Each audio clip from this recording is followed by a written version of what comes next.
till next April, and now she's just picking off one or two of these club runners.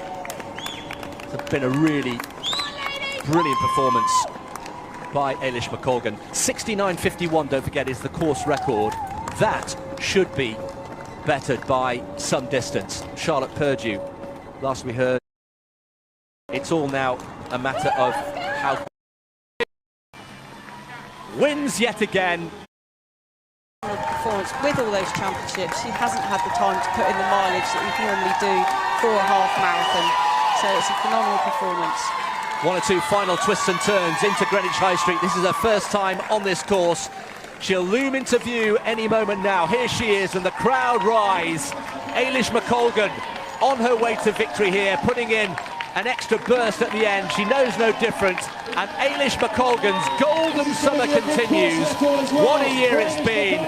She's going to smash the course record, coming in just outside 67.35. Eilish McColgan wins yet again, Commonwealth Games champion on the track in Birmingham, and now victorious on the streets of London. She would have enjoyed that. Does she ever get tired? She looks great, doesn't she? Smiling and waving at the crowd, absolutely phenomenal. Another fantastic performance from Eilish McColgan. Well, we've been treated to some fabulous performances today. Course records in the wheelchair race. Here's the finish again. Course record, 67.34. Charlotte Purdue has rallied well after suffering from COVID. 3 times a winner, but having to settle for second place in 2022. The time, not important today, but that's just further evidence of the recovery of Charlotte Purdue, all 5 foot of her.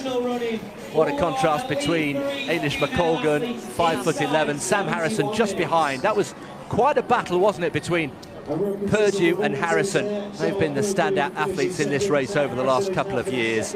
And Sam Harrison, a 2-time second finisher, having to settle for 3rd on this occasion. Yeah, I think Charlotte will be pleased with that after suffering COVID in those World Championships and having to come back from that. That is a good performance. I think she'll be pleased with that, and she looks happy there today. That will bode her well for her preparations for the London Marathon.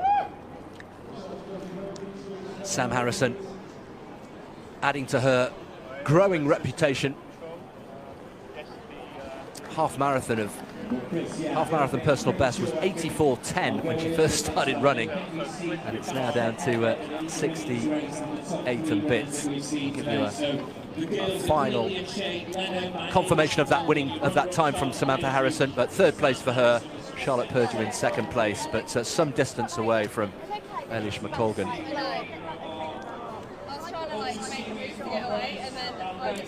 Spencer Pardon there, just left a picture, who puts together the elite field for the big half and for the London Marathon. Has done a great job. Waiting for the next finishers in the women's race. That's Callie Thackeray coming in there. She's had a breakthrough year this year, running brilliant in those European Championships in 6th place, and great to see her running well today. Yeah, Callie Thackeray coming through, just tucking inside 72 minutes on debut. It's her 7th half marathon, and she'll be also, as Joe mentioned earlier on, pacing the London Marathon in October. Starting to see 1 or 2 club runners finishing now. The trickle becomes eventually a bit of a raging torrent later in the race. Still plenty of runners out on the course.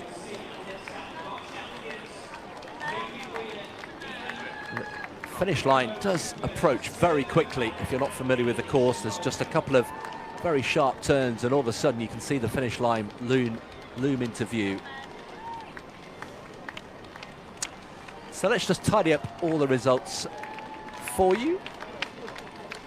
Their confirmation of the wheelchair results. David Weir coming through just ahead of Danny Sidbury, and then some distance behind John Boy Smith. John Boy Smith, who got the better of David Weir at the Commonwealth Games Marathon, of course, after that unfortunate puncture for David Weir.